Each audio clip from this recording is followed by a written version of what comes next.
Unahan ko na mga repa. Ako si CJ Perez. Maging matapang tayo sa pagharap sa matinding laban na parating. Kaya natin to guys. Tiwala lang sa nabuong samahan. Gilas Pilipinas, puso. Di na tayo bago sa ganitong laban. Salamat sa tiwala, coach. Ako si Juan Gomez de Liano, lalaban hanggang dulo. It's not going to be an easy mission, pero di tayo padadaig sa laban. Kinulang man sa New Zealand, pero babawi tayo ngayon. Losing essential to anyone's success. And because of that, the more we want to win this game, we'll just get ready for the next play. Nakakapanghinayang yung nakaraang talo, pero kailangan kalimutan na.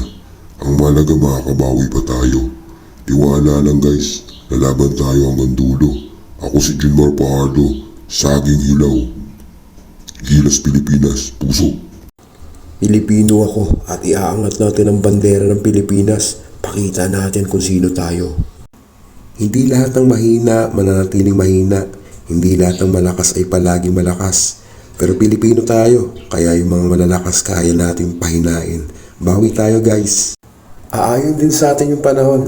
At ito na yung panahon. At di natin kailangang sayangin. Di ko din sasayangin yung minutong ibibigay ni coach. Kinulang tayo ng huling laban. Pero buong puso tayo may ipagbakbakan laban sa Australia. Huwag kayong magsasawang sumuporta at salamat sa suportang binibigay ng ating mga kababayan na nagpapatibay sa Gilas. It's not about finishing the first place. It's about overcoming obstacles and getting to the finish line. I'm not here just to play. I'm here for the wins. We were born to win. But to be a winner, you must plan to win. Prepare to win and expect to win. Losing a game is heartbreaking. Losing your sense of excellence of work is a tragedy.